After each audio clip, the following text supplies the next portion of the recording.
자, 말씀을 나누겠습니다. 로마서 39번째. 문둥병자들아, 너희를 비추는 거울을 똑똑히 보라. 로마서 3장 21절에서 31절까지 말씀을 함께 묵상하시죠.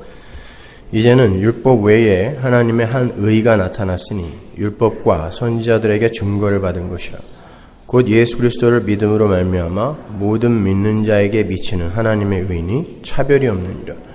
모든 사람이 죄를 범하였으며 하나님의 영광에 이르지 못하더니 그리스도 예수 안에 있는 구속으로 말미암아 하나님의 은혜로 값없이 의롭다 하심을 얻은 자 되었느니라. 이 예수를 하나님이 그의 피로 인하여 믿음으로 말미암는 화목제물로 세우셨으니 이는 하나님께서 길이 참으시는 중에 전에 지은 죄를 간구하심으로 자기의 의로우심을 나타내려 하심이니 곧 이때에 자기의 의로우심을 나타내사 자기도 의로우시며 또한 예수 믿는 자를 의롭다 하려 하심이니라. 그런즉 자랑할 때가 어디뇨? 있을 수가 없느니라. 무슨 법으로냐? 행위로냐? 아니라 오직 믿음의 법으로니라. 그러므로 사람이 의롭다 하심을 얻는 것은 율법의 행위에 있지 않고 믿음으로 되는 줄 우리가 인정하노라. 하나님은 홀로 유대인의 하나님뿐이시뇨? 또 이방인의 하나님은 아니시뇨? 진실로 이방인의 하나님도 되시느니라. 할례자도 믿음으로 말미암아 또는 무할례자도 믿음으로 말미암아 의롭다 하실 하나님은 한 분이시니라. 그런즉 우리가 믿음으로 말미암아 율법을 폐하느뇨? 그럴 수 없느니라. 도리어 율법을 굳게 세우느니라. 아멘. 동요 작곡가인 백창우 선생이라고 계신데 그분의 동요들이 굉장히 괜찮습니다. 그래서 여러 그 가수들도 그분의 동요들을 많이 부르기도 하는데 그 백창우 선생의 동요 중에 싫단 말이야라는 동요가 있어요. 그 가사가 이러합니다. 왜 국에다 밥 말았어? 싫단 말이야? 싫단 말이야. 이제부터 나한테 물어보고 국에 말아줘. 꼭 그래야 돼. 이게 답니다. 어떠세요? 이 동요의 곡은 백창우 선생이 붙였지만 가사는 조민정이라는 초등학생이 쓴 동시예요. 어린아이의 진심이 절절히 묻어나는 그런 동시죠. 왜 엄마 맘대로 국에다가 밥 말아서 주냐 이거예요. 나는 맨밥 먹고 싶은데. 지금은 돌아가신 저희 할머니께서도 제가 입맛이 없다고 그러면 꼭 국이나 물에다가 밥을 말아서 억지로라도 마시게 했던 기억이 납니다. 그건 먹는 게 아니라 흡입이죠. 근데 그게 너무 지나쳐서 정말 체한 상태에서 할머님이 국에 마른 밥을 억지로 먹게 하셔서 화장실에서 다 토해내기도 했습니다. 근데 그렇게 토하고 나오는 길에 할머니가 할아버지에게 하시는 말씀을 듣고 화들짝 놀랐어요. 우리 아기가 밥을 너무 적게 먹어서 오늘도 국에 듬뿍 말아서 다 먹게 했다고 할머님이 말씀을 하시자 할아버지가 할머니를 칭찬하시면서 다음에도 또 그렇게 해서라도 많이 먹이라고 그렇게 말씀을 하셨습니다. 무슨 소 사육하는 것도 아니고. 저는 그 소리를 듣자마자 너무 무서워서 화장실로 또 들어가서 안에 있는 걸 몽땅 토해냈던 기억이 나요. 사랑이라는 건 상대방과의 소통이 전제되지 않을 때 집착이 되고 심지어 폭력이 되는 겁니다. 상대방이 무엇을 원하는가를 고려하지 않고 내가 해주고 싶은 것에만 관심을 갖게 될 때 그거 굉장히 기특한 것 같죠? 상대방은 그 사람의 사랑 표현을 무자비한 폭력으로 체감할 수도 있다는 거예요. 그렇게 상대방의 마음은 고려하지도 않은 채 자기가 하고 싶은 일을 쏟아내놓고는 거기에 반응하지 않는 상대방을 향해서 내가 널 위해서 이렇게까지 하는데 왜 내 사랑을 몰라주냐며 삐지는 사람을 우리는 심심치 않게 주변에서 발견하곤 합니다. 지는 날 사랑해준다고 뭘 열심히 하는데 그게 영 불편하고 마뜩치 않은 그런 경험들 많이 해보셨죠? 그때 기분이 어떻던가요? 그냥 나 좀 가만히 놔둬. 그런 마음이 정말 가슴 한가득 차오르죠. 15년간 밀폐된 공간에 갇혀서 군만두만 먹다가 나온 올드보이 최민식에게 그 사람의 사정도 모르고 이 세상에서 제일 맛있는 군만두를 어디서 사다가 야 내가 이걸 어떻게 구해왔는 줄 알아? 이거 먹어 하고 내밀었을 때 그 최민식이 나 15년 동안 군만두만 먹었거든? 그리고 거절한다고 해서 야 내가 이걸 어떻게 구해왔는데 네가 이걸 거절해? 하면서 삐지는 거랑 똑같은 거죠. 이게 오늘날 우리들의 모습이에요. 하나님은 당신을 사랑하라고 하시는데 우리는 엉뚱한 걸 내놓으면서 이게 내 사랑의 징표라고 우기고 있는 거예요. 주님은 나를 사랑하라 그러는데 나는 당신을 사랑한다니까 하고 엉뚱한 징표들을 자꾸 내놓는 거죠. 그때마다 하나님은 단호하게 싫단 말이야. 누가 국에 밥 말아달래? 이렇게 말씀하셨어요. 성경에 나옵니다. 아모스 5장 21절 보세요. 내가 너희 절기를 미워하여 멸시하며 너희 성회들을 기뻐하지 아니하나니 너희가 내게 번제나 소제를 드릴지라도 내가 받지 아니할 것이요 너희 살진 희생의 화목제도 내가 돌아보지 아니하리라. 네 노랫소리를 내 앞에서 그칠지어다 네 비파소리도 내가 듣지 아니하리라. 그런 거 하느라고 내가 얼마나 미웠니? 하기 싫은 거 억지로 하느라고 얼마나 미웠어. 아니 나는 너희들한테 그런 거 하라고 이 땅에 보낸 게 아니라 날 좀 사랑하라고 보낸 거야. 그 말씀하시는 거예요. 이사야서 1장 11절 보세요. 여호와께서 말씀하시되 너희의 무수한 재물이 내게 무엇이 유익하뇨? 나는 수양의 번제와 살진 짐승의 기름에 배불렀고 나는 수송아지나 어린 양이나 수염소의 피를 기뻐하지 아니하노라. 왜 자꾸 그런 거 내놔? 누가 국에다 밥 말아달래? 날 사랑하라니까 그러는 거예요. 말라기 1장 10절 보세요. 만군의 여호와가 이르노라. 너희가 내 단 위에 헛되이 불사르지 못하게 하기 위하여 너희 중에 성전문을 닫을 자가 있었으면 좋겠도다. 내가 너희를 기뻐하지 아니하며 너희 손으로 드리는 것을 받지도 아니하리라. 이게 다 뭡니까? 하나님의 싫단 말이야의 외침이에요. 싫어. 누가 국에다 밥 말아달래? 싫어. 하나님께서 이스라엘에게 율법을 주신 건 이스라엘이 자신들의 처음 자리를 확인하고 그럼에도 불구하고 자신들을 당신의 백성을 삼아주신 하나님의 사랑을 깨달아서 마음을 다하고 목숨을 다하여 하나님을 사랑하게 하려는 거였어요. 신명기로 가면요. 하나님께서 이스라엘에게 율법을 주시면서 결국 그 율법이 무엇을 목적으로 했던 것인지를 명확하게 밝혀주십니다. 신명기 6장 1절 보세요. 이는 곧 너희 하나님 여호와께서 너희에게 가르치라 명하신 바 명령과 규례와 법도라 너희가 건너가서 얻을 땅에서 행할 것이니 이스라엘아 들으라. 우리 하나님 여호와는 오직 하나인 여호와시니 너는 마음을 다하고 성품을 다하고 힘을 다하여 네 하나님 여호와를 사랑하라. 오늘날 내가 네게 명하는 이 말씀을 너는 마음에 새기고 네 자녀에게 부지런히 가르치며 집에 앉아있을 때든지 길에 행할 때든지 누웠을 때든지 일어날 때든지 이 말씀을 강론할 것이며 너는 또 그것을 네 손목에 매어 기호를 삼으며 네 미간에 붙여 표를 삼고 또 내 집 문설주와 바깥문에 기록할지니라. 보시다시피 이스라엘에게 율법이 가입한 이유는 이스라엘로 하여금 자기 자신이라는 우상이 아닌 또 다른 신인 나아가 아닌 진짜 신 하나님을 사랑하는 자가 되게 하기 위한 거였단 말이에요. 하나님께서 율법을 집 문설주와 바깥문에 기록을 해서 자녀들에게 앉았을 때나 누웠을 때나 길을 행할 때나 언제든지 가르치라라고 말씀하시고는 그 내용을 이렇게 부연해 주세요. 바로 그 밑에 한번 볼까요? 10절. 네 하나님 여호와께서 네 열조 아브라함과 이삭과 야곱을 향하여 내게 주리라 맹세하신 땅으로 너로 들어가게 하시고 누가 들어가게 하셨어요? 하나님이 네가 건축하지 아니한 크고 아름다운 성읍을 얻게 하시며 그들이 건축했어요? 전혀 참여하지 않았어요. 주셨습니다. 그냥 네가 채우지 아니한 아름다운 물건이 가득한 집을 얻게 하시며 여기에 인간은 완전히 부정되고 배제되는 거예요.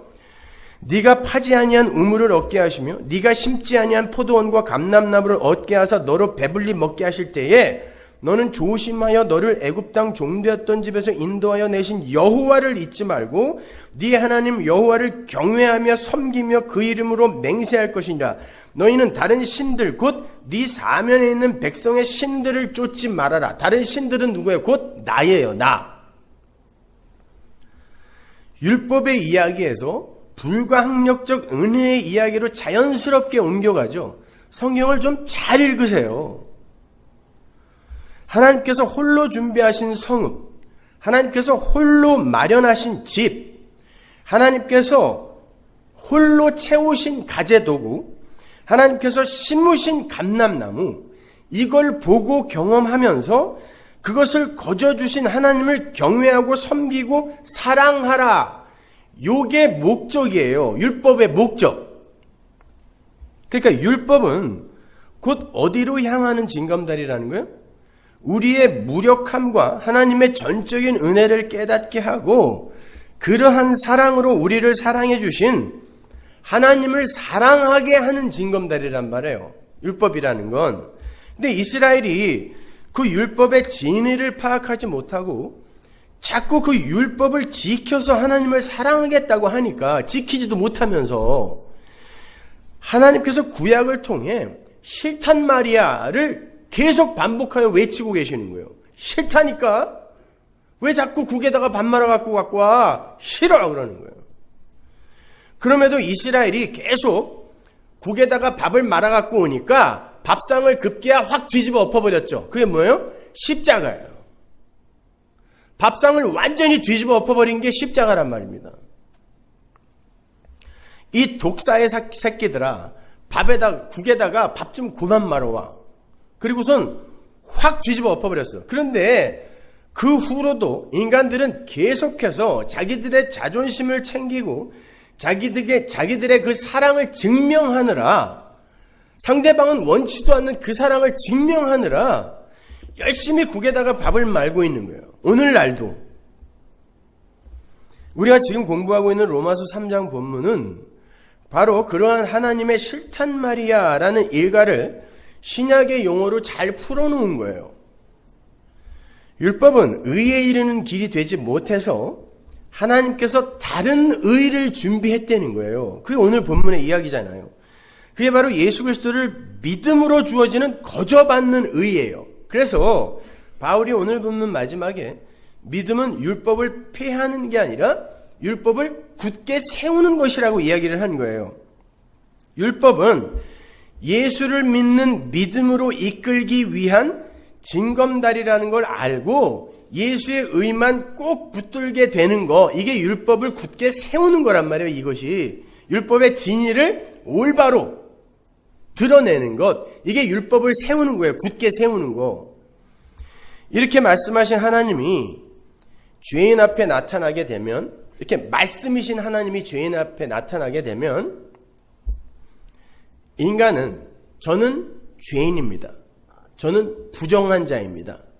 저는 죽은 흙이 맞습니다. 그래서 하나님의 긍휼이 필요합니다.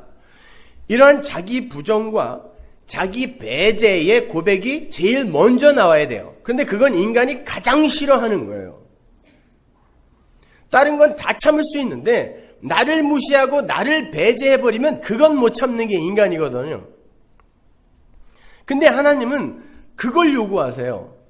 다시 한번 이사야가 말씀이신 하나님을 만났을 때 어떤 반응을 보이는지 한번 보고 가자고요. 잘 보세요. 이사야서 6장 5절. 그때 내가 말하되 화로다 나여 망하게 되었도다.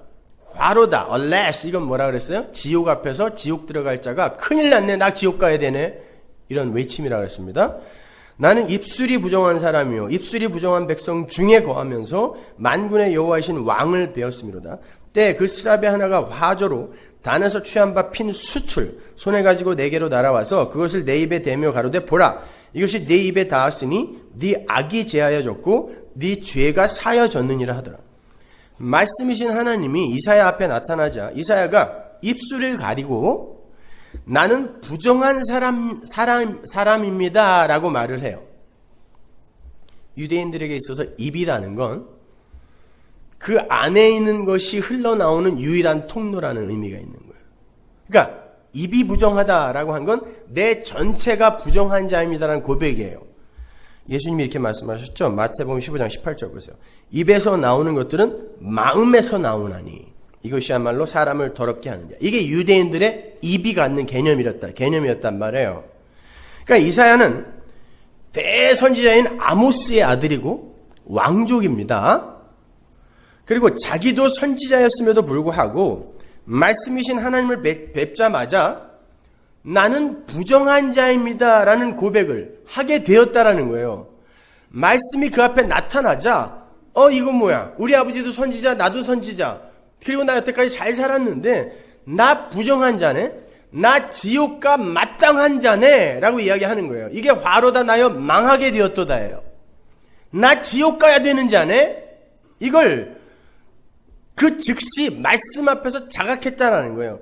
근데 그가 갑자기 정하게 되는데, 부정한 거가 갑자기 정결케 되는데 어떻게 되죠? 율법을 지키나요? 노력했나요?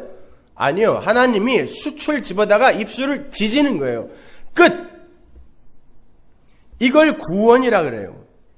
구속사, 즉 역사는 바로 그러한 구원의 즉각적 현실을 그려내는 캔버스인 거예요. 여러분 생각해 보십시오. 여러분은 새로운 피조물입니다. 그렇죠? 새로운 피조물이라는 건 거듭났다라는 거고, 그 거듭났다라는 거, 아노땐이라는 말은 예수님이 니고데모에게 거듭나야 된다고 그랬잖아요. 그건 하늘로부터 나다란 뜻이란 말이죠. 하늘의 것은 하늘에서 완성이 되어 내려오는 거지, 땅의 것을 조합하거나 땅의 것을 개발하고 성숙시켜 만들어낼 수 있는 게 아니에요. 그래서 새로운 피조물이고, 그래서 거듭난 자고, 그래서 하늘로부터 난 자라고 하는 거예요. 여러분이 구약의 여러 곳에서 확인하셨던 것처럼 이 역사와 천지 만물은 하나님의 성전을 원형으로 하여 세워진 모델하우스 같은 거예요. 이 모델하우스는 하늘의 원형이 내려오면 그 즉시 철거가 되어야 할 것들이란 말이에요. 그 옛것들 중에 인간의 육신도 포함되어 있단 말입니다. 그래서 새 몸으로 바꿔주는 거예요, 부활할 때. 따라서 기독교는 인간의 옛 육신을 성숙시키고 개발시키는 걸 목적으로 하는 게 아니라 왜 새 것이 필요한가를 배우는 걸 목적으로 하는 거란 말이에요. 왜 새 것이 필요한가? 생각해 보세요. 하나님의 말씀이 창조를 하죠. 그 창조는 즉각성이 있어요. 빛이 있으라 하면 빛이 즉시 생겨나야 된단 말입니다. 그 말은 곧 완료를 의미해요. 창조는 완료예요. 창세전에 하나님 나라와 하나님 백성은 그렇게 완료 상태로 창조가 됐단 말이에요. 그래서 태초에 하나님이 천지를 창조했다라고 했을 때 그 천이 복수예요. 하늘들, 거기에 하나님 나라가 들어가 있는 거란 말이에요. 로마서 8장 30절 보세요. 또 미리 정하신 그들을 또한 부르시고, 부르신 그들을 또한 의롭다 하시고, 의롭다 하신 그들을 또한 영화롭게 하셨느니라. 자, 영화까지 이미 완료가 됐다 아니다. 영화까지 완료됐죠. 과거 완료잖아요. 영화의 단계까지 묵시 속에 이미 완료가 되었다라고 바울이 이야기한단 말이에요. 그런데 그들이 이 역사 속에 시간차를 두고 잠시 왔다가 가게 되는 거란 말입니다. 이렇게 생각해 보세요. 컨베이어 벨트 위로 건빵이 지나가요. 쭉 흘러갑니다. 이게 역사예요. 흘러가요. 흐름이 있죠. 근데 그 옆에 긴 꼬챙이를 쥔 불량 과자 제거반이 서 있어요. 그 사람은 한 곳에 다리를 고정하고 서서 그 건빵들의 흐름을 한눈으로 봐요. 그리고는 불량 건빵들을 하나하나 기가 막히게 집어냅니다. 그러므로 완료가 돼요. 건빵이 완료가 되는 거예요. 그 컨베이어 벨트 위의 건빵들은 다른 시간과 다른 공간을 지나죠. 각자 다른 자리에 있으니까요. 그러나 그 옆에 불량 건빵 제거반은 그 모든 걸 한눈에 보는 거예요. 그렇게 완료의 상태에서 뿌리를 받고 고정되어 있는 걸 묵시세계라 그래요. 그리고 컨베이어 벨트 위로 흐르는 불량 건빵, 우량 건빵들의 세상을 역사라고 하는 거예요. 완제품은 그 뿌리를 받고 고정되어 있는 묵시에 의해 완성이 되는 거란 말입니다. 그러니까 역사는 그 묵시에서 내려다보면 한눈에 내려다 보이는 거예요. 한 컨베이어 벨트 위에 흘러가는 거죠. 그래서 이 역사는 역사 속에 있는 우리가 바라볼 땐 시간이 있고 순서가 있지만 묵시 속에서 바라볼 땐 하나란 말이에요. 그래서 변화산에 모세와 엘리야와 예수님이 나타났을 때 엘리야가 모세보다 600년에서 700년 뒤의 사람이지만 아이고 형님 아니 할아버지 오셨어요? 이러지 않았단 말입니다. 그리고 모세가 엘리야한테 새카만 게 어디서 같이 이러지 않았다니까요. 하나란 말입니다. 묵시 속에서는 같이 이야기를 나누는 거예요. 이게 완료란 말이에요. 여러분 완제품은 그 뿌리를 받고 고정되어 있는 묵시에 의해 완성이 되는 거예요. 천국에는 시간이 없다 그러죠. 하루가 천년 같고 천년이 하루 같다 그러잖아요. 그걸 영원이라 그래요. 근데 육을 가진 존재들이 활동을 하며 살아요. 여러분 거기서 몸을 갖고 삽니다. 존재들이 활동을 하는데 어떻게 흐름이 없어요. 흐름이 있어요. 근데 어떤 의미로 시간이 없다라고 이야기를 하냐면 천국은 하나님의 말씀으로 창조되는 창조의 세계이지 거기에 있는 존재들이 뭘 성숙시키고 개발하고 발전시켜 완성되는 나라가 아니다라는 의미에서 흐름이 없다라고 이야기를 하는 거예요. 창조라는 건 말씀으로 즉각적으로 이루어지는 거예요. 그래서 완료예요. 그게 시간이 없다라고 하는 거예요. 그러나 육을 가진 우리가 움직이며 사는 곳은 흐름이 있잖아요. 천국은 하나님의 말씀으로 단번에 창조가 되는 곳이지 그곳에 사는 존재들의 노력이나 열심으로 성숙되거나 발전되는 곳이 아니다라는 의미에서 시간이 없다라는 말을 하는 거예요. 하나님께서 창조를 하시고 보시기에 좋았다라고 평을 하시곤 7일째에 안식을 하신 건 이건 모형이에요. 물론 하나님의 창조에 피조물이 도울 일이 전혀 없다는 걸 보여준 거예요. 하나님이 안식에 들어가는데 6일 동안 창조한 그 창조물들이 뭘 도와줬냐고요. 이 안식이 하나님 나라잖아요. 묵시의 세계는 창조의 세계예요. 창조의 세계는 오직 하나님의 말씀으로 완성이 되는 세계를 말해요. 인간이 도울 일이 전혀 없는 완벽한 하나님의 작품이 바로 묵시의 세계인 거예요. 모든 게 하나님의 창조 사역에 의해 완성이 된다라는 건 창세기 1장 2장에서 우리가 본 것처럼 모든 게 안식으로 향하는 모든 게 하나님의 말씀의 그 창조 사역에 의해 완성이 된다는 건 그 창조 사역 앞에서의 모든 게 다 부정한 자, 죽은 자, 혼돈, 공허로 폭로되고 확증되는 거예요. 하나님이 창조하실 때 거기에는 혼돈과 공허 이건 없음이잖아요. 스트럭처도 없고 컨텐츠도 없는 거니까. 그게 흙이란 말이에요. 죽은 흙. 그러니까 창조 앞에서는 그 창조의 말씀 이외의 모든 존재가 없음으로 드러나야 이분의 이 창조가 드러나는 거예요. 영광으로. 그게 하나님 나라란 말입니다. 그래서 이 땅에서 하나님 나라를 사는 여러분들은 그 말씀이신 하나님 앞에서 이 성경 말씀 앞에서 저는 죄인 맞네요. 부정한 자 맞네요. 제 입술이 부정한 자입니다. 이 고백이 나와야 되는 거예요. 이사야처럼. 먼저. 그리고는 그 죽은 흙이 어떻게 산 생명이 되었는지를 말씀을 통하여 배우는 거예요. 그리고 그러한 생명을 주신 하나님을 사랑하고 찬송하는 것, 그리고 그분의 영광을 자랑하는 것, 이게 성도의 본무이며 교회의 본무예요.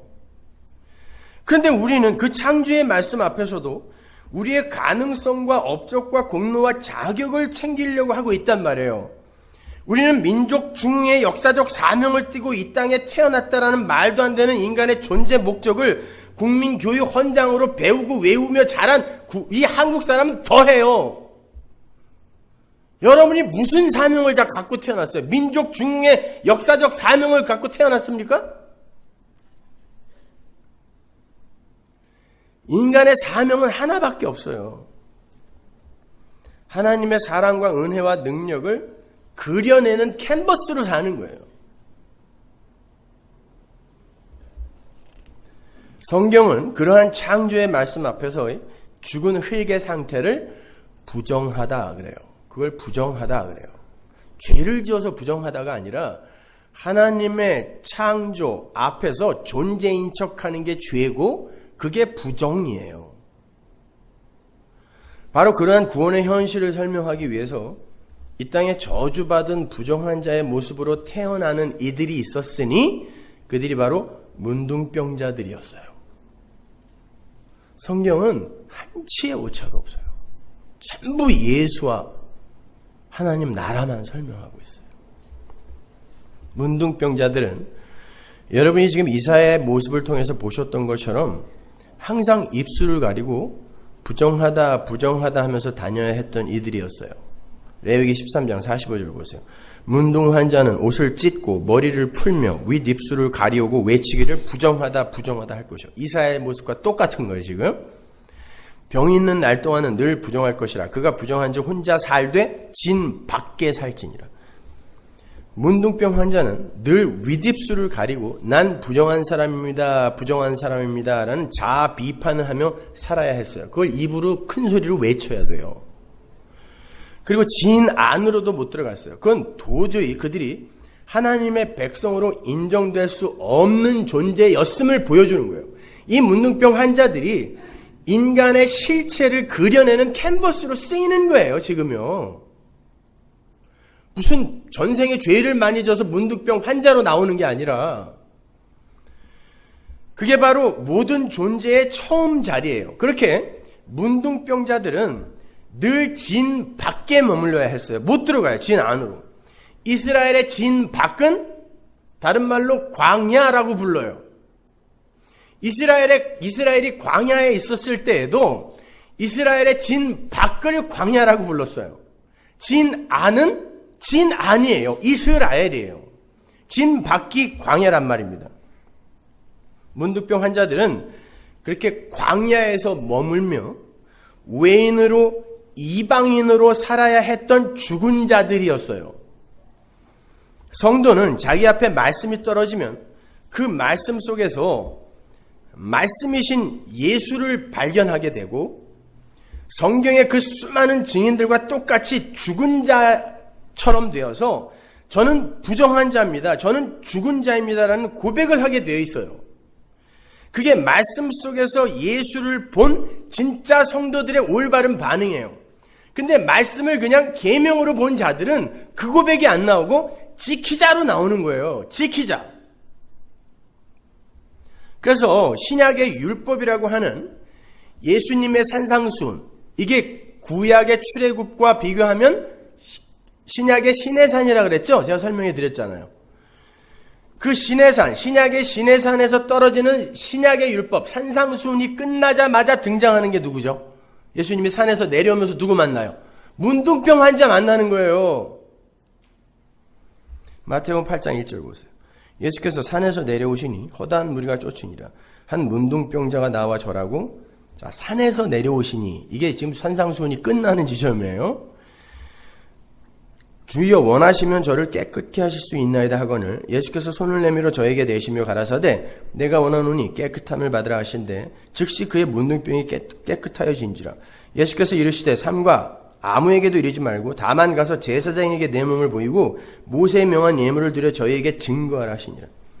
우리가 이미 공부한 것처럼 산상수훈은 교회가 지켜내야 할 행동 강령이나 윤리 규범이 아니에요. 만약에 그렇다면 간디가 최고 우수한 기독교인이에요. 그 사람은 지키며 살았으니까. 인간이 지켜낼 수 없는 율법을 홀로 온전히 지켜내신 예수 그리스도의 의를 드러내기 위한 몽학선생으로 주어진 거예요. 산상수훈이에요, 그게. 그래서 예수님께서 산상수훈을 강설하시면서 지키려면 하나도 빠짐없이 지켜라 그런 거예요. 지키려면 하나도 빠짐없이 지켜라. 다시 한번 보겠습니다. 마태복음 5장 17절 보세요. 내가 율법이나 선지자나 폐하러 온 줄로 생각지 말라. 폐하러 온 것이 아니요 완전케 하려 함이로다. 진실로 너에게 이르노니 천지가 없어지기 전에는 율법의 1.1획이라도 반드시 없어지지 아니하고 다 이루리라. 그러므로 누구든지 이 계명 중에 지극히 작은 거 하나라도 버리고 또 그같이 사람을 가르치는 자는 천국에서 지극히 작다 일컬음을 받을 것이요 천국에 못 들어간다 뜻이라 그랬어요. 천국에 작은 자 없으니까 거기에 부적당한 자는 못 들어가는 거예요. 누구든지 이를 행하며 가르치는 자는 천국에서 크다 일컬음을 받으리라. 내가 너에게 이르노니 너희 의가 서기관과 바리새인보다 더 낫지 못하면 결단코 천국에 들어가지 못하리라. 서기관과 바리새인들은 다 행하며 가르치고 지키고 있던 사람이었어요. 그런데 그들보다 더 나아야 된대요. 여기서 더 낫다라는 건 배려가 아니라고 했습니다. 다른 의라고 그랬어요. 다른 종류의 의. 지금 우리가 공부하고 있는 그 로마서 3장에 이 율법 외에 다른 의를 예수님이 먼저 이야기하고 계시는 거예요. 그리고는 산상수훈 말미에서 율법을 전부 열심히 지켰던 자들을 불법을 행하는 자라고 확 도장을 찍어버리고 문둥병자 이야기가 거기서 나온단 말이에요. 나는 지금 이 산상수훈의 이야기를 너희 입에서 제가 문둥병자 맞습니다. 문둥병자가 뭐예요? 죽어가는데 통증을 못 느끼는 거예요. 내가 죄인임을 모르는 게 문둥병자란 말입니다. 내가 지금 너희 입에서 그 고백을 드러내려고 산상수훈을 얘기했더니 니들이 지금 나한테 뭘 지켰다고 갖고 와? 이게 마태복음 7장 말미에 주여 주여 내가 주의 이름으로 선지자 노릇하고 뭐 했고 이 사람들이란 말이에요. 그랬더니 예수님이 불법을 행하는 자라 그래요. 율법을 말씀하신 분이 불법을 행하는 자, 그걸 지켰다고 하는 사람들을 가리켜 불법을 행하는 자라고 하고 다시 설명하는 게 문둥병자의 등장인 거예요. 내가 산상수훈 이야기한 건 바로 이 이야기였어라고 이야기하는 거예요. 그래서 산에서 내려오면서 문둥병자가 앞에 덜렁 나타나는 거예요. 제자들 앞에. 마태복음 7장 13절 보세요. 좁은 문으로 들어가라. 멸망으로 인도하는 문은 크고 그 길이 넓어 그리로 들어가는 자가 많고 생명으로 인도하는 문은 좁고 길이 협착하여 찾는 이가 적음이니라. 거짓 선지자들을 삼가라. 양의 옷을 입고 너희에게 나오나 속에는 누락질하는 일이라. 거짓 선지자가 뭘 가르치냐면 넓은 길로 들어가게 한다는 거예요. 여러분, 넓은 길은 뭐고 좁은 길은 뭐예요? 고생 칭탕하는 게 좁은 길인가요? 글로 들어가는 게 좁은 문입니까? 그럼 하여튼 고생하는 성도들은 다 좁은 문, 좁은 길 가는 거예요? 아니요. 인간들이 고생을 하더라도 끝끝내 들어가려고 하는 문과 길이 뭔 줄 아세요? 인간의 자존심을 챙겨주는 길이에요. 그래서 예수 안 믿는 사람들도 그 길을 가는 거예요. 몸에 휘발유도 뿌리는 거예요. 좁은 문, 좁은 길로 간다니까요. 이게 바로 넓은 문이에요. 넓은 길이에요. 그런데 인간의 자존심과 주체성, 존재성이 완전히 묵살이 되는 은혜의 문, 거기는 아무도 안 들어가려고 그래요. 왜? 나는 뭐야? 이렇게 되는 거예요. 그게 좁은 문이에요. 이 이야기를 한 다음에 거짓 선지자들이 너희들에게 분명히 넓은 길을 제시할 거야. 인간들의 자존심 막 살려줄 거야. 사세요, 착하게 사세요, 헌금 많이 하세요 해가지고 너희들이 다른 이들보다 굉장히 훌륭한 자인 것처럼 가르칠 건데 그거 조심해. 그런 다음에 이거 했어요 저거 했어요 하는 사람들을 확 거기다가 기록해놓고 요놈들이 불법을 행한 자다 그러는 거예요. 마태복음 7장 21절 보세요. 나더러 주여 주여 하는 자마다 천국에 다 들어갈 것이 아니요 다만 하늘에 계신 내 아버지의 뜻대로 행하는 자라야 들어가리라. 그날에 많은 사람이 나더러 이르되 주여 주여 우리가 주의 이름으로 선지자 노릇했고 주의 이름으로 귀신을 쫓아냈고 주의 이름으로 많은 권능을 행치 아니하였나이까 하리니 그때 내가 저희에게 밝히 말하되 내가 너희를 도무지 알지 못하니 불법을 행하는 자들아 내게서 떠나가라 하리라. 내가 너희들을 모른다 그래요. 그건 성도가 이 땅에서 알고 가야 하는 거, 행하고 가야 하는 건 예수를 알고 가는 건데 이들은 뭘 해갖고 와서 내가 당신 사랑했잖아요 라고 이야기를 하는 거예요. 그랬더니 예수님이 뭐라고 대답하냐면 나는 너 몰라 라고 대답한단 말입니다. 여러분이 그 예수를 아냐고요. 이것저것 한다고 이야기하기 전에 솔직히 집에서 하루에 성경 5분 이상 읽는 사람 이 중에 5명도 안 돼요. 분명히 알아요. 눈만 보면 알아. 이거요? 5분 이상? 그런데 무슨 예수를 알아요?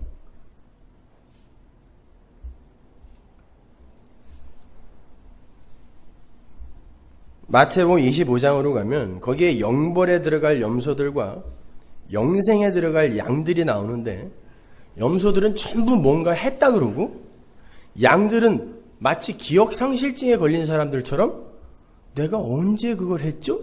이렇게 나온단 말이에요. 성도는 뭘 해도 하나님이 내 안에서 행하게 하신 것이다라는 그 은혜에 꼭 붙들려 있는 사람이기 때문에 내가 뭘 했어요? 라고 이야기를 하는 거고, 성도 아닌 가짜들은 내가 이걸 이렇게 열심히 했는데 왜 내가 쟤랑 똑같은 취급을 받아야 돼요? 나는 상 좀 더 받아야 되는 거 아니에요? 이렇게 나온단 말이에요.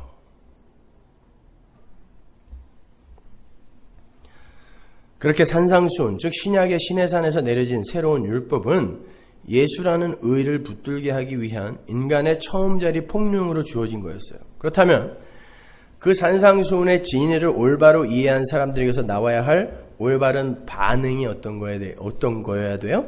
하나님, 제가 부정한 자 맞습니다. 제가 죽은 흙 맞습니다. 저에게 하나님의 은혜와 긍휼이 필요합니다라는 고백이 나와야 돼요. 야, 우리 가서 다 눈깔 뽑자. 이게 나오면 안 된다니까요. 산상수훈에서 예수님이 그랬잖아요. 눈이 범죄하면 눈깔 뽑아라 그랬으니까 그걸 듣고 야, 우리 가서 빨리 눈깔 뽑자 이렇게 나오면 안 되는 거예요. 하나님, 은혜와 긍휼을 내려주세요로 가야죠. 그게 나는 문둥병자입니다. 이 고백이란 말입니다. 내가 부정한 자 맞습니다. 입술을 가리고. 문둥병자가 산상수훈을 말씀하시고 내려오시는 예수님 앞으로 나가서 뭐라 그래요? 저 좀 고쳐주세요 그러나요? 아니요.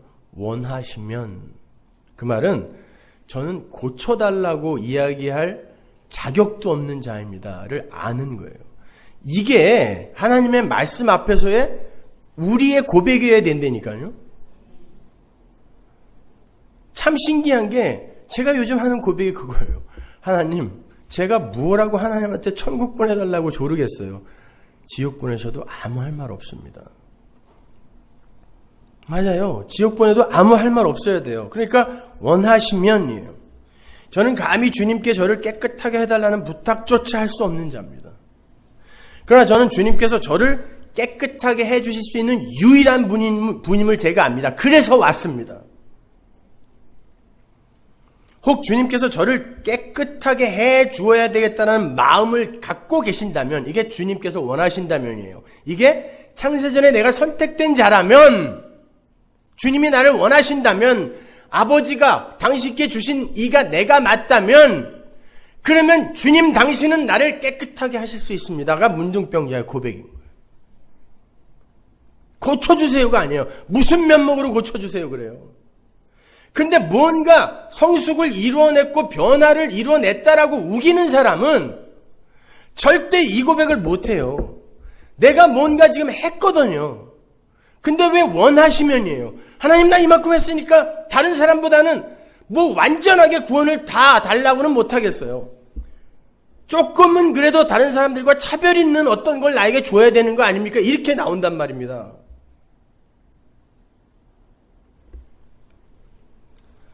이사야가 말씀이신 하나님을 뵙자마자 입술을 가리면서 주여, 저는 부정한 자입니다. 저는 지옥 가도 마땅한 그런 죽은 자입니다. 이게 화로다 나여 망하게 되었도다라고 했잖아요. 이렇게 고백한 것처럼 신약의 율법 산상수훈이 떨어지자 그 앞에 똑같이 문둥병자가 등장을 해서 똑같이 입술을 가리고 나는 부정한 사람입니다. 그러나 주님께서 원하시면 저는 깨끗하게 될 수 있습니다라는 고백을 하고 있는 거예요. 문둥병은 살이 썩어 들어가고 세포가 죽어가는데 정작 본인은 자신의 몸이 썩어가고 죽어가고 있다는 걸 모르는 병이에요. 통점이 무뎌져서 아프지가 않은 거예요. 이게 바로 자신들이 죽은 자임에도 불구하고 자신들의 현실을 올바르게 판단하지 못하는 역사 속 인간들의 본 모습이에요. 죄인들이 자기들이 죄인인 걸 몰라요. 아니, 죄가 뭔지도 몰라요. 그러니까 자기가 죄인인 줄 모르고 그 죄는 반드시 사망에 의해 먹히게 되어 있는데, 그렇게 먹히고 있는데 그걸 모르는 걸 문둥병자라 그래요. 주님께서 그 문둥병자를 깨끗하게 그냥 고쳐주세요. 너 가서 율법 200개만 지키고 와. 이게 아니라 그냥 예수님이 은혜와 긍휼을 부어서 깨끗하게 완료시켜버려요. 너 가서 죄 더 지으면 다시 문둥병 환자 만들어버릴 거야? 아니에요. 그냥 끝이에요, 그게. 마태복음 8장 4절 보세요. 예수님이 그 문둥병자를 깨끗하게 해주시고 제사장에게 가서 보이라 그러죠. 예수께서 이르시되 삼가 아무에게도 이르지 말고 다만 가서 제사장에게 내 몸을 보이고 모세의 명한 예물을 드려 저희에게 증거하라 하시니라. 이거 레위기의 그 말씀을, 율법을 그대로 행하게 하시는 건데 여기에도 의미가 있어요. 여기서 증거라고 번역이 된 헬라어 말투리오는 증거라는 뜻도 있지만 이 단어가 성전 안에 있는 십계명이에요. 말티리온이 계명이라고 이야기를 하는 거예요. 주님은 아무것도 한 것 없이 자신의 부정함을 인정하며 주님께서 원하시면 주님의 은혜로 자신이 정결한 자가 될 수 있다는 그 믿음의 고백을 한 문둥병자를 값없이 고쳐주시고 율법주의의 총화인 성전 그리고 그 안에 제사장에게 보내서 이게 율법이다라고 이야기하는 거예요. 구약의 율법에 의하면 그들이 율법과 제사에 의해서 정결하게 되는데 그 앞으로 은혜로 그냥 깨끗하게 해버린 문둥병자, 정결한 자를 보내서 이게 율법이다라고 이야기하라고 보내버리는 거예요. 이게 바로 율법의 진리라는 이야기입니다. 잘 생각해 보세요. 10계명의 제1계명이 뭐죠? 나 외에 다른 신을 섬기지 말아요. 그러니까 계명은 그게 제목이에요. 10계명의 제목. 계명이라는 건 선악 따먹고 하나님처럼 된 그 인간들에게 니네 신 아니야, 내가 신이야를 가르쳐 주는 게 율법이에요. 그게 말씀이란 말이에요. 선악과 따먹고 하나님처럼 되어버린 너희 자신을 신으로 삼는 삶은 죽은 자의 삶이라는 걸 알게 하기 위함임을 함축하고 있는 거예요. 그 첫 번째 계명이. 그러니까 하나님 이외의 모든 존재의 처음 자리 확인에 관한 것이 10계명이란 말이에요. 누가 하나님이냐 이거 밝혀보자라는 거예요. 누가 하나님이냐. 근데 인간들이 내가 하나님 맞아 그러고 그걸 지키려고 했다는 것입니다. 귀 있는 이들만 들으세요. 만일 너희가 하나님 맞다면 너희 힘으로 율법 지켜서 부정함의 자리를 벗어나 보라는 거예요. 그렇게 1500년 동안 율법을 줬어요. 세계에서 가장 우수한 민족이라고 하는 유대인한테. 근데 1500년 동안 그들이 율법을 붙들고 한 게 뭐냐면 못 지키네? 그래서 예수가 온 거란 말입니다. 못 지키네? 이거를 드러내버리고 만 거예요.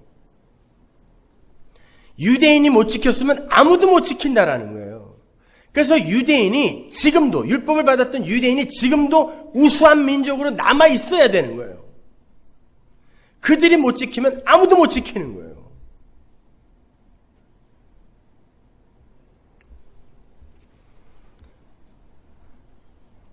그러니까 지금 주님은 그 문둥병 환자를 성전의 제사장에게 보내심으로 말미암아 구약의 율법의 총화라고 할 수 있는 성전과 그 안에 제사장을 신약의 율법, 야고보의 말을 빌리면 자유하게 하는 율법이라고 그러죠. 야고보가. 그 신약의 율법, 예수, 은혜, 그 은혜로 폭격을 하고 있는 거예요.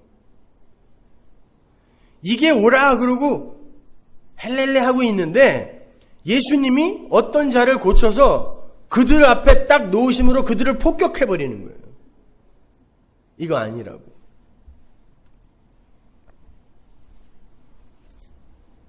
죄를 사하고 죄인을 부정하면서 건질 수 있는 진짜 제사장은 예수님 당신이라는 걸 웅변하는 거예요. 이게 히브리서예요. 대제사장 예수가 너희를 정결케 하지 성전 안의 제사장이 너희들을 정결케 못해. 이거요.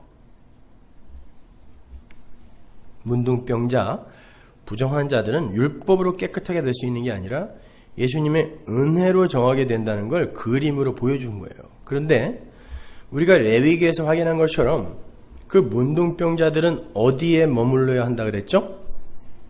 진박이 어디예요? 광야, 에레모스, 광야예요. 그렇다면 우리가 지금 살고 있는 이 역사라는 광야, 지금 여러분은 여기를 묵시와 비교하면 여기가 광야예요, 지금.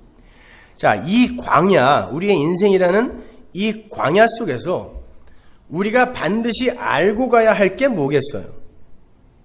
아, 내가 문둥병자 맞구나. 죄인 중에 괴수 맞구나. 그래서 나에게는 하나님의 은혜가 필요한 것이구나를 알고 가야 하는 거예요. 진짜 하나님 나라에 내가 들어가기 위해선 이 문둥병자의 모습으로 못 가는데 그 예수가 나를 단번에 깨끗하게 해 주셔야 내가 들어갈 수 있는 거구나. 요거 알고 가면 되는 거예요.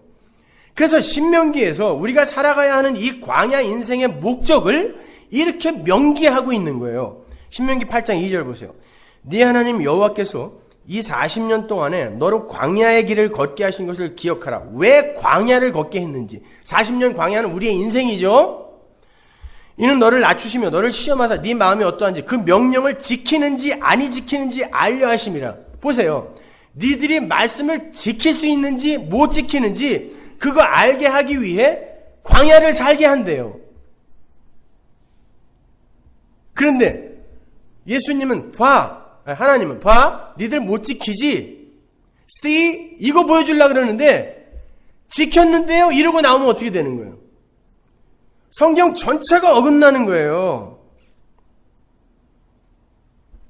너를 낮추시며 너를 줄이게 하시며 또 너도 알지 못하며 네 열조도 알지 못하던 만나를 내게 먹이신 건 사람이 떡으로만 사는 게 아니요 여호와의 입에서 나오는 모든 말씀으로 사는 줄을 너로 알게 하려 하심이라.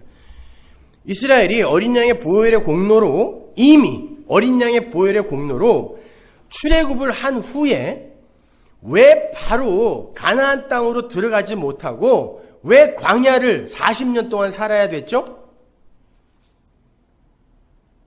12정탐꾼을 가나안으로 보냈더니 여호수아 갈렙 이외에 다른 이들이 하나님이 분명히 주신다고 했는데 그 약속을 붙들지 않고 인간들의 가능성과 자격을 근거로 하여 우리는 그 앞에 서면 메뚜기 같은 존재인데 우리가 어떻게 들어가냐고 약속을 안 붙들었기 때문에 광야를 산 거죠. 인간은 하나님의 약속을 붙들고 가나안에 들어가는 거지 니들의 자격이나 니들의 힘 의지하여 하나님의 약속에 니들이 뭔가 기여를 하겠다라고 하면 니들은 이 광야에서 죽어. 이거 보여주는 거란 말이에요. 그걸 배우는 거예요. 그래서 40년 살게 했다 그랬잖아요, 하나님이. 그러면 여러분의 광야는 도대체 어떤 목적으로 주어진 거냐고요. 하나님의 언약, 하나님의 약속, 묶을 속, 신랑에 꽁꽁 묶여진, 창세전 언약으로 꽁꽁 묶여진 하나님의 언약에 의해 은혜로 내가 하나님 나라 들어가는 거구나. 이거 배우고 가는 거예요. 그게 성도의 신앙생활이에요. 그게 성도의 광야란 말입니다.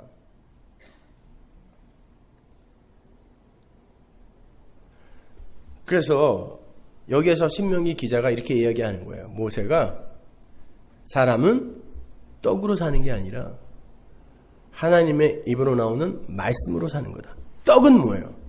우리가 먹어서 에너지 삼아 우리의 힘을 발휘하여 뭔가를 하려고 하는 걸 떡이라고 하고, 하나님의 말씀으로 산다라는 건 말씀을 지켜서 산다는 게 아니라 말씀이신 하나님이 끌고 가는 대로, 그려내는 대로 그들의 인생이 그렇게 그려지는 게 성도의 인생 맞다가 말씀으로 산다예요. 여러분, 말씀을 지킨다라는 건 하나님의 말씀대로 산다라는 건 말씀을 지키려고 애를 쓴다라는 말이 아니라 하나님의 말씀이, 창조의 말씀이 그려내는 구속사가 있어요. 그 말씀이 묵시를 완료한 말씀이란 말이에요. 그 말씀이 이 역사를 통하여 하나님의 은혜와 능력과 우리 인간들의 처음 자리, 그 실체를 그려내려고 하는데, 우리 인간들이 자꾸 뭘로 위장을 하여 그 그림을 방해한단 말이에요. 그거 아니란 말이에요. 하나님의 말씀대로 끌려가며 사는 걸 말씀대로 산다라고 하는 거예요.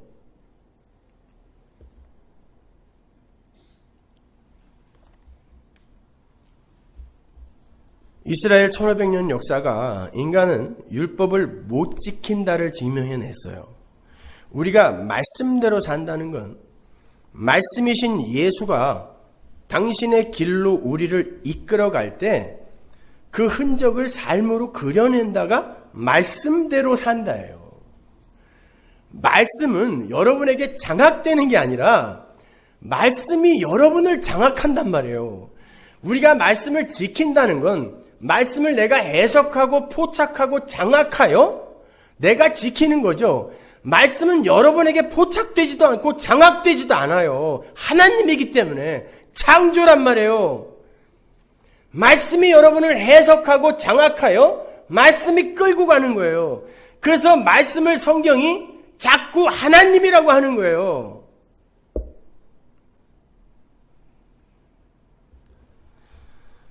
그래서 마가복음에도 여호와께서 문둥병자를 고치시는 장면이 나오는데 그 장소가 광야라고 명확하게 기록이 되어 있어요. 마가복음 1장 35절 보세요. 새벽 5일의 미명에 예수께서 일어나 나가 한적한 곳으로 가서 거기서 기도하시더니, 이 한적한 곳으로 번역된 이 단어가 에레모스예요. 광야예요. 광야로 나가세요. 그랬더니 문둥병자가 나타나요. 한 문둥병자가 예수께 와서 꿇어 엎드려 간구하여 가로되 원하시면 저를 깨끗게 할 수 있나이다. 똑같이 이야기를 하죠. 원하시면. 예수께서 민망히 여기사, 이게 with compassion, 긍휼을 가지고라 뜻이.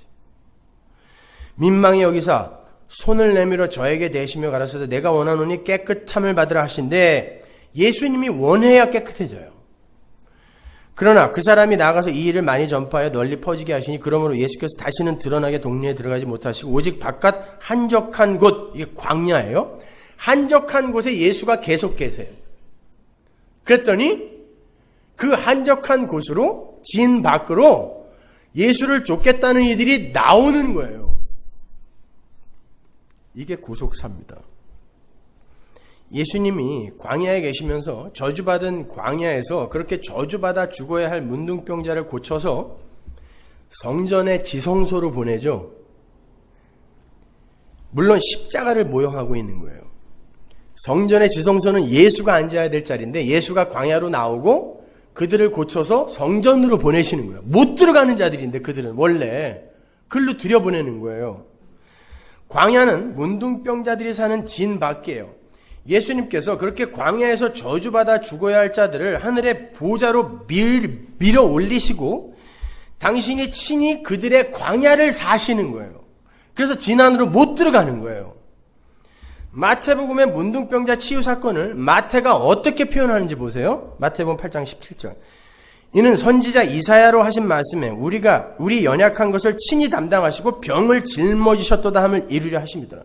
예수님이 문둥병자 되고 예수님의 그 형상을 문둥병자에게 입혔다는 거예요. 보시다시피 우리의 문둥병은 우리가 치료를 잘 받고 연고도 잘 바르고 해서 나아진 게 아니라 예수님께서 우리의 문둥병을 친히 가져가시고 우리를 거저 정결케 해주심으로 낫게 된 거예요. 그러한 현실을 레위기의 아사셀 염소를 통해서 우리에게 또 먼저 보여주셨단 말입니다. 아사셀 염소는 이스라엘의 대속죄일 7월 10일이죠. 대속죄일에 이스라엘의 모든 죄를 안수로 전가받아서 이스라엘의 모든 죄를 그 염소에게 다 전가시켜요. 그리고는 광야로 쫓아버리고 그 더 이상 안 보일 때 죽여버리는 거예요. 밀어버리는 거 죽인다는 뜻이에요. 레위기 16장 21절 보세요. 아론은 두 손으로 산 염소의 머리에 안수하여 이스라엘 자손의 모든 불의와 그 범한 모든 죄를 고하고 그 죄를 염소의 머리에 두어 미리 정한 사람에게 맡겨 광야로 보낼지니 염소가 그들의 모든 불의를 지고 무인지경에 이르거든 그는 그 염소를 광야에 놓을지니라. 거기서 죽는 거예요. 광야에서. 진 밖에서. 진 밖으로 몰아내는 거죠. 그러면 지금 예수님은 어디 계신다는 거예요? 여러분은 지금 영적으로 하나님 나라에 들어갔어요. 그럼 예수님은 어디 계세요? 광야에 계세요. 마태복음 28장 20절 보세요. 볼지어다 내가 세상 끝날까지 너희와 항상 함께 있으리라. 예수님이 지금 우리와 함께 있다 그러죠. 세상 끝날까지예요.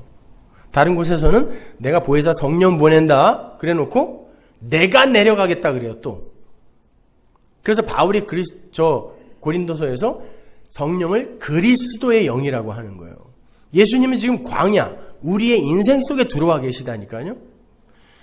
요한복음 14장 16절 보세요. 내가 아버지께 구하겠으니 그가 또 다른 보혜사를 너희에게 주사 영원토록 너희와 함께 있게 하시니. 성령이 함께 있다는 거예요. 예수가 함께 있겠다는 거예요. 그리스도의 영, 그게 성령이에요. 그러니까 예수님은 지금 성령, 그리스도의 영으로 우리와 함께 계세요. 광야에 함께 계세요. 왜냐하면 우리는 구원받은 상태에서 이 광야를 살면서 이스라엘이 그랬잖아요. 구원받았어요. 어린 양의 보혈로. 그런데 광야에서 왜 너희들이 어린 양의 보혈로 니들을 내가 전쟁을 시켜도 시킬 수 있는데 한 300만 되니까 해볼만 했단 말입니다. 전쟁을 조금이라도 시킬 수도 있었는데 왜 은혜로만 구했는 줄 알아? 이걸 40년 동안 가르친 거예요. 그려낸 거예요. 광야에서. 그게 여러분의 인생이며 역사인 거예요. 이것이요. 그러니까 그걸 우리가 배워야 되기 때문에 예수님은 그리스도의 영으로 우리에게 오셔서 죄가 무엇인지, 의가 무엇인지, 심판이 무엇인지를 그림으로 이렇게 그려서 가르쳐주고 계시는 거예요. 지금요. 그러니까 나는 쟤보다는 예수님의 보혈이 한 2바가지 정도는 덜 와도 괜찮은 아주 훌륭한 사람이에요. 이걸 증명하는 게 신앙생활이 아니라 하나님이 나를 예수의 피로 확 덮지 않으면 저는 문둥병자, 광야에서 죽어야 할 문둥병자 맞습니다를 고백하고 가는 거란 말이에요. 야, 이걸 알아듣고 아멘하는 분들 복이 있을지어다. 아무도 못 알아들어요. 아무도 못 알아들어요. 목사들도 못 알아들어요.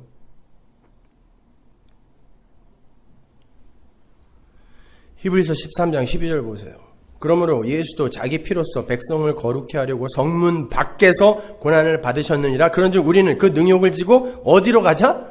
성문 밖, 진 밖으로 우리도 가야 되는 거예요. 가서 뭐 지고 가라 그래요? 능력이 뭐예요? 십자가 지고 가래요. 어디로? 예수께 가라 그래요. 문둥병자를 고치신 그 복음서의 사건이 히브리서에서 그대로 또 그려지고 있는 거예요. 우리 보고 그 진박 광야로 가서 그분이 왜 십자가를 지셔야 했는지를 배우라는 거예요. 그게 여러분의 진박 삶, 광야의 삶이란 말입니다. 그것이. 그게 신앙생활의 핵심인 거란 말이에요.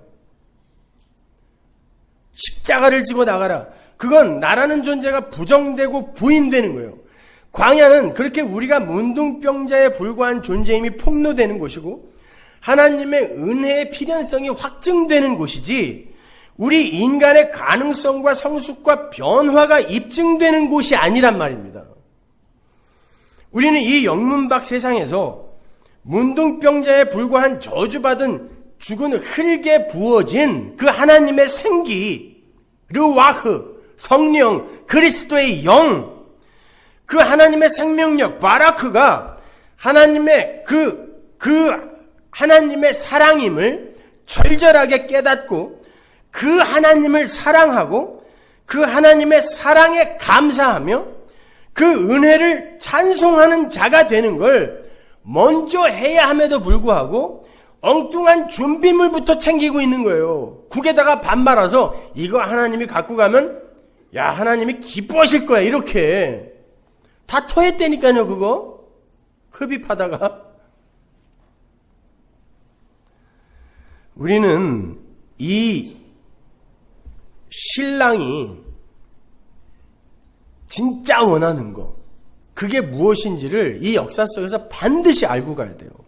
신랑은 진심으로 자기를 알아주고 자기를 사랑해달라고 하는데 자신이 누구이며 신랑이 누구인지에 대해서는 알지도 못하는 이들이 자기가 죄인인 걸 모르는데 신랑이 왜 필요해요? 그런 자들이 엉뚱한 사랑의 징표들만을 열심히 만들어내고 있는 거예요. 그리고는 그것을 소중하게 자기 것으로 챙겨 갖고 있는 거예요. 그놈들이 나중에 심판대 앞에 가서 이것저것 내놓으면서 이것도 했고요, 저것도 했고요, 요럴 자들이란 말입니다. 하나님은 그들을 나 너 몰라라고 이야기한다니까요. 네가 날 안다면, 우리가 아는 사이라면 너는 지금 이걸 갖고 오면 안 돼. 나에 대한 믿음과 사랑을 갖고 와야지. 왜 이걸 갖고 왔어? 그러니까 너랑 나랑은 모르는 거야 라고 말하는 거예요. 모르는 자라고.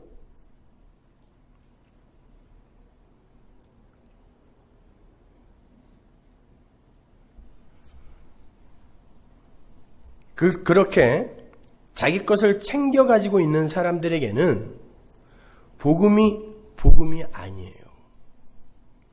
아사 직전에 굶주린 사람에게 빵 한 쪽은 생명입니다. 그거 없으면 죽으니까. 그러나 배가 부른 사람은 있어도 되고 없어도 되는 거예요. 복음은 나는 이제 이 물 한 방울 안 마시면 목이 셀로판지처럼 붙어서 죽습니다라는 사슴이, 목마른 사슴이 시냇물을 찾는 게 그거거든요. 그런 내가 예수의 하나님의 은혜 아니면 어떻게 살겠습니까? 라는 이 절박함이 있는 자, 나 문둥병자 맞습니다라는 그들에게만 복음이 돼요. 그들에게만 생명이 된다니까요.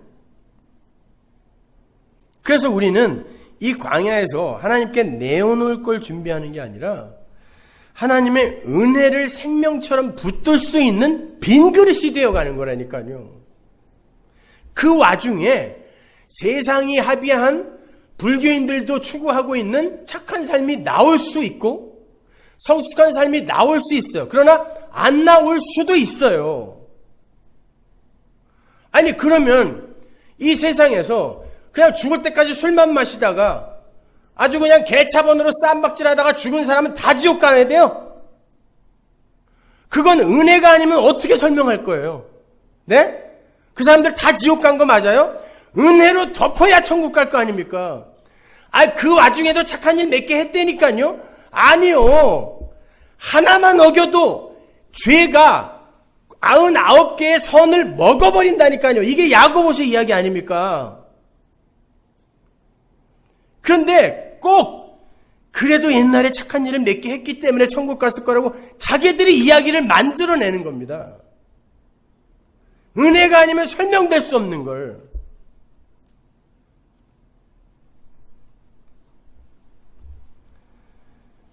예전에 제가 한국에 있을 때 저희 아버님이 즐겨보시던 프로그램이 TV 진품 명품이라는 프로그램이었어요. 그래서 저도 본의 아니게 옆에서 이렇게 가끔 봤는데 잊혀지지 않는 사람이 하나 있어요. 그거는 조상 때대로 가보로 내려오는 문서 하나를 비단 보자기에다가 이렇게 싸가지고 갖고 왔어요. 이렇게 두꺼운 거. 그거를 판정을 하려면 판정단이 돋보기로 보기도 하고 만져보기도 해야 되는데 만지지도 못하게 해요.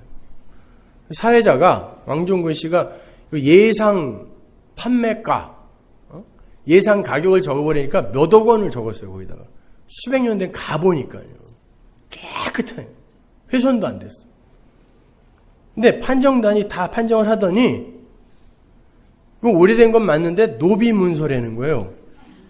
그러니까 자기 집안의 조상이 노비였는데 그 노비 문서를 가보로 갖고 있다가 뭔지도 모르고 갖고 온 거예요. 만지지도 못하게. 만지지 말라고, 이거 훼손된다고.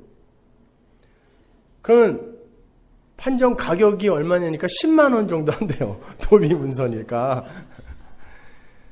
갖고 들어올 때는요, 비단 보자기에다가 겹겹이 싸서 갖고 오더니 나중에 이렇게 돌돌 말아서 뒷주머니에다 넣고 나가더라고요. 그 사람이 병풍도 하나 갖고 왔는데, 갖고 들어올 때 4명이 이렇게 들고 왔는데요. 그것도 한 15만 원밖에 안 되는 가짜예요. 그러니까 한쪽을 이렇게 짚고 질질 끌고 나갔어요. 여러분, 우리가 이 세상에서 준비하고 있는 것들이 전부 그런 거에 불과한 거예요. 내가 한 선행, 내가 한 헌금, 내가 한 봉사, 너무 귀하고 가치 있어 보이죠. 그걸 누가 감히 부정하거나 폄하하면 당장이라도 쫓아가서 목이라도 조르고 싶지 않아요? 다른 건 몰라도 그거 부정하면. 근데 그게 바로 죄의 종들에게서 나오는 자기 의인 거예요. 그런 행위가 나쁘다는 게 아니에요. 하세요. 행위가 나쁘다는 게 아니라 그게 나의 의로 쌓일 때 그건 마귀의 작품이 되는 거예요. 하세요. 하는데 그 모든 게 은혜의 산물이라는 것이 깨달아질 때까지 먼저 하나님의 은혜와 우리 존재의 실체를 분명하게 보셔야 돼요. 안 그러면 죽어라고 준비해간 그 가치 있는 행위들이 전부 죄의 종으로 산 노비 문서밖에 안 되는 거예요. 죄의 종으로 산 자들은 자기의 의를 쌓기 때문에 그걸 갖고 가면 야, 너 죄의 종으로 살다 왔구나. 노비 문서 잘 갖고 왔다. 밖으로 나가서 영원히 이를갈미 있으리라. 그럴 거란 말이에요. 그렇게 귀하게 갖고 간 선행이, 구제가, 봉사가. 바리새인들이 율법과 제사 그리고 도덕과 윤리를 목숨 걸어 지킨 결과가 어떻게 됐어요? 하나님으로부터 독사의 새끼라는 저주만 받았어요. 그러면 바리새인들에게 그렇게 도덕과 윤리를 지키게 하고 율법과 제사를 지키게 한 존재가 누굴까요? 마귀예요.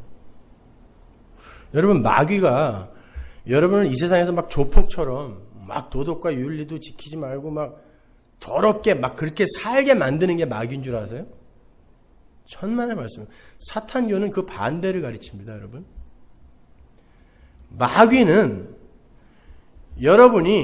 여러분도 기특하게 여길 만큼 자기 자신을 기특하게 여길 만한 그런 일들을 하게 해줘요. 부추겨줘요.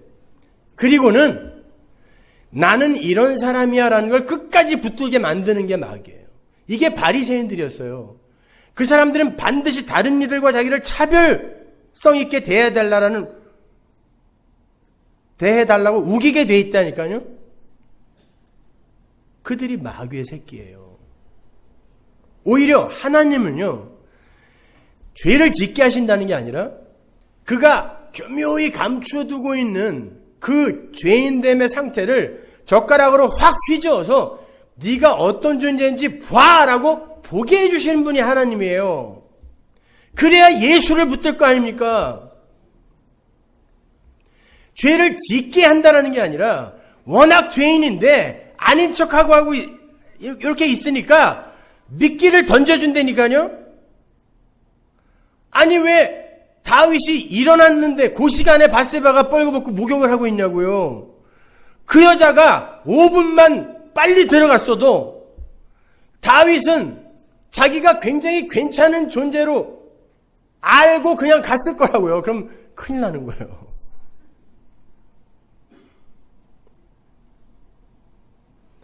다윗은 그 일로 다윗 된 거예요.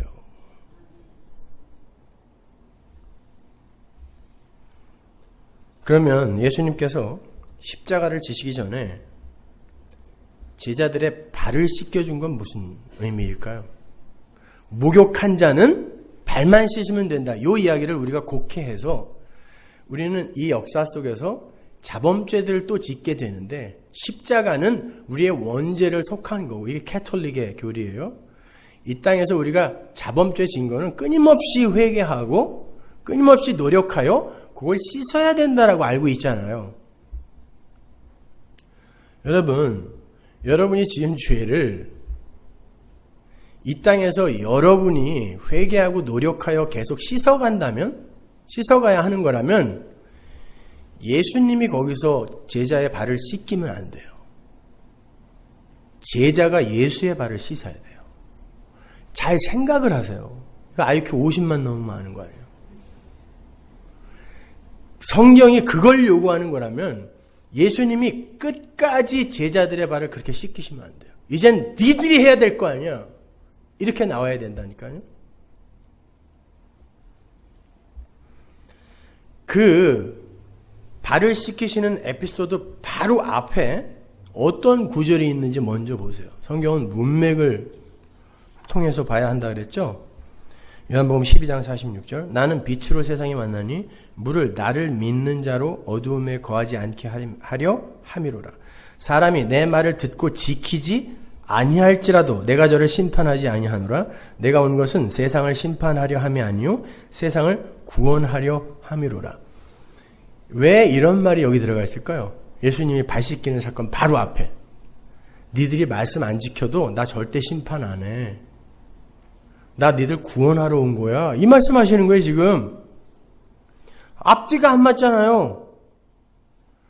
지켜. 안 지키면 죽일 거야. 발 빡빡 닦고 와. 그래야 되는데 니들 안 지켜도 나 니네 심판 안 한다.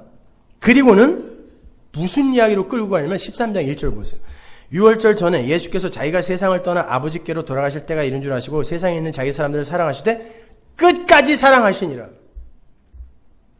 끝까지 사랑한다는 건 내가 십자가에서 너희들 한번 사랑했는데 니들이 발 안 닦고 더럽게 그렇게 이 세상에서 살다 오면 나 중도에 니네 버릴 거야. 이건 끝까지 사랑 아니에요.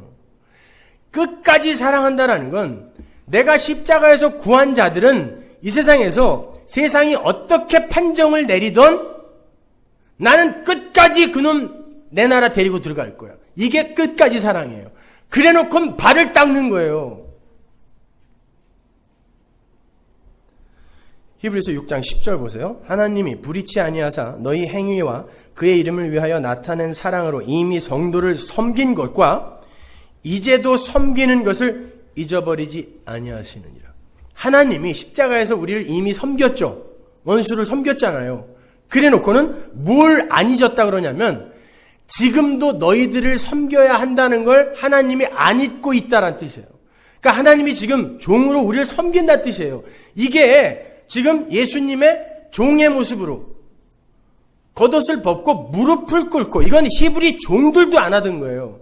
근데 종의 모습으로 내려가서 제자들의 발을 씻기고 있단 말입니다.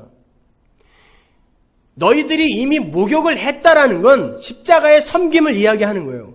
그런데 그들의 발을 또 씻기고 있다라는 건 예수님이 이 역사 속에서 그들을 섬기면서 무슨 일을 하실 것인지를 보여주는 거예요. 빌립보서 2장 6절 보세요. 그는 근본 하나님의 본체시나 하나님과 동등됨을 취할 것으로 여기지 아니하시고 오히려 자기를 비워 종의 형체를 가져 사람들과 같이 되었고 사람의 모양으로 나타나셨으며 자기를 낮추시고 죽기까지 복종하셨으니 곧 십자가에 죽으심이라. 이게 히브리서에서 말하는 이미 섬김이에요. 종이 됐어요. 섬겼습니다.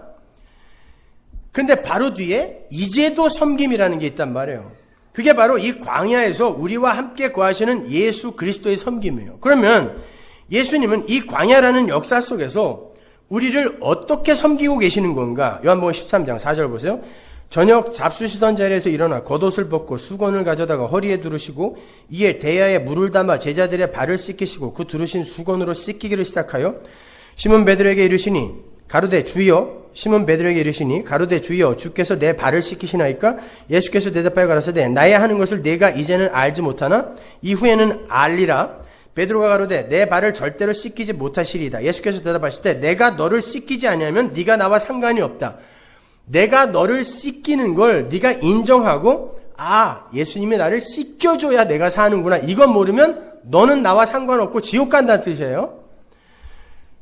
시몬 베드로가 가로되 주여 내 발뿐 아니라 손과 머리도 씻겨주옵소서. 예수께서 가라사대 이미 목욕한 자는 발밖에 씻을 필요가 없느니라 온몸이 깨끗하니라. 이 에피소드가 어떻게 시작된다고 그랬죠? 10장 말미에서 예수님은 당신의 말을 듣고 지키던 안 지키던 그런 것에 상관없이 당신의 백성을 구원하러 오셨다라는 은혜의 복음이 선포되죠. 그리고 13장 1절에서 예수님께서 당신의 백성들을 끝까지 사랑하셨다라는 바로 그 제목 밑으로 붙어있는 에피소드가 이거란 말이에요. 근데 예수님께서 발을 씻겨주실 양이면 다른 것도 다 씻겨달라는 베드로의 말에 너희는 이미 목욕을 하여 깨끗하여진 자다 그래요. 이게 홍해를 건넌 이스라엘이에요. 출애굽한 이스라엘이란 말이에요. 깨끗해졌어요. 근데 발을 왜 씻냐고요. 그건 이 세상에서 너희들이 짓는 죄를 깨끗하게 회개하고 돌아오지 않으면 절대 내 나라 못 들어온다가 아니라 도대체 광야 40년 동안에 우리 성도는 도대체 왜 하나님이 나를 목욕을 시켜줘야 나는 깨끗해질 수 있는 자인가를 예수님의 그 발 씻김의 사역을 통해서 그래서 나는 예수께서 이렇게 씻겨줘야 했던 자구나. 이걸 배우는 거예요. 이게 발 씻김의 인생, 광야의 인생이에요. 그러니까 광야는 십자가에서 예수님이 십자가의 보혈로 나를 목욕시켜 주었다라는 걸 발 씻김의, 예수님의 발 씻김의 섬김을 통하여 배우는 곳이라는 거지. 이 땅에서 발 빡빡 닦고 와 이거 아니란 말입니다. 그러면 서로 발을 닦아주라는 건 뭐예요? 성도는 이 세상에서 예수께서 발을 닦아주고 목욕을 시켜줘서 정한 자, 진 밖으로 들어가는 자가 됐다라는 걸 인생 속에서 예수님이 캔버스로 사용하여 그려내야 되기 때문에 서로에게 그걸 보여주는 삶을 살 수밖에 없어요. 이게 발을 닦아주는 거예요. 우리가 누굴 닦아주는 게 아니라니까요. 예수께서 십자가의 보혈로 우리를 목욕시켜줬다라는 걸 여러분이 반드시 삶으로 살아내게 돼 있어요. 그러기 위해서는 여러분이 이 세상에서 문둥병자로 폭로가 돼야 돼요. 그리고 여러분이 그걸 인정해야 돼요. 말씀이 여러분을 그렇게 비추는 거울이란 말입니다. 화들짝 놀라 그걸 깨버리려고 하지 마시고 똑똑히 보라는 거예요. 말씀에 비추어진 문둥병자인 나를 똑똑히 보라는 거예요. 요 섬김의 이야기는 레위기에 먼저 나와 있는 거예요. 레위기에 보면 종이 6년 동안 일을 하면 7년째 자유자가 될 수 있어요. 나가도 돼요. 자, 6년 동안 일을 한 종이 7년째 자유자가 된다. 뭐가 확 떠오르지 않아요? 창세기의 창조 사건이 떠오르죠. 엿새 동안 새 창조를 완성하신 예수가 그냥 하늘로 올라가도 돼요. 자유자예요. 안식의 나라로 가셔도 돼요. 그런데 주인이 이 종에게 6년간 죽어라고 일을 한 종에게 신부를 줬네요. 근데 이 사람이 자유자, 이 종이 자유자가 되어 밖으로 나가기 위해서는 나가려면 이 신부는 못 데리고 가요. 그럼 신부와 같이 살려면 이 종과 신부와 영원히 살겠습니다 라는 고백을 해야 되고 영원히 주인의 종이 돼야 돼요. 그리고는 몸에 못으로 뚫린 흔적을 가져야 돼요. 무슨 얘기겠어요? 예수께서 종으로 이 땅에 오셨어요. 새 창조의 사역을 십자가에서 완료하셨습니다. 가셔도 돼요. 근데 왜 또 온다 그랬냐고요. 영원히 내가 너희들 떠나지 않을 거라고. 왜 그러고 왜 오셨냐고요. 신부가 여기 있거든요. 그리고는 하나님을 포기하시고 하나님의 하나님 되심을 포기하시고 육신을 입으시기로 결정하신 거예요. 영원히 우리를 섬기겠다고. 그 이야기예요. 지금 예수가 그렇게 여러분을 섬기고 있단 말입니다, 여러분. 여러분은 바로 그러한 하나님의 은혜를 이 역사 속에서 배우는 거예요. 여러분 출애굽기나 에스겔서나 요한계시록이나 이런 데 보면 계속 성전을 청량하라 그러죠. 그리고 치수대로 식양대로 잘 지어졌다 했을 때 여호와의 영광이 다시 돌아와요. 들어가서 가득 찹니다. 식양대로 안 지어지면 무너져야 돼요. 이게 인간들이 만든 구약의 율법이라는 성전이에요. 그건 부수어져야 돼요.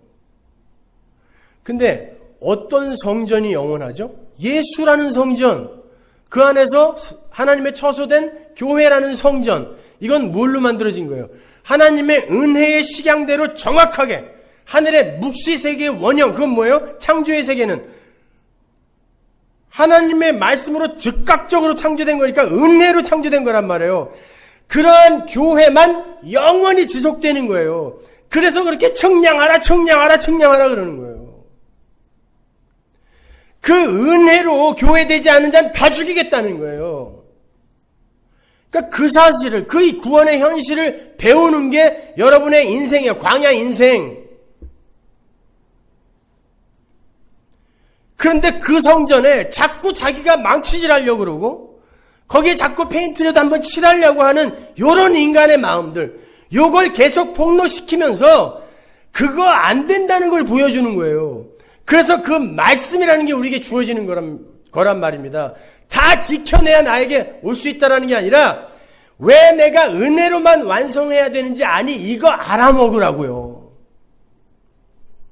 오늘 설교 이해하셨으면 교회 안 와도 돼 이제. 진짜로.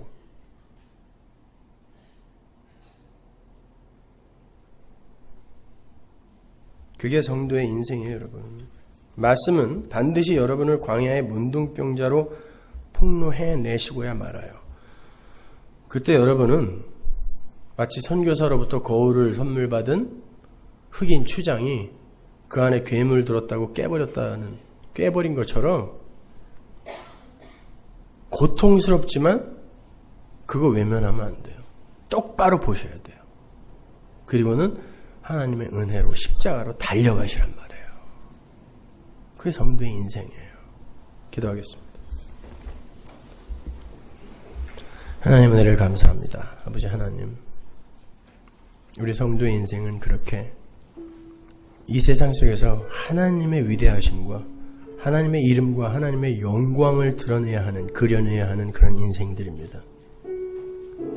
근데 이 세상 속에서 우린 자꾸 무언가를 하려고 하고 자격 있는 자가 되려고 하고 오히려 하나님의 그 은혜와 긍휼과 능력에 흠집을 내고 있지는 않습니까?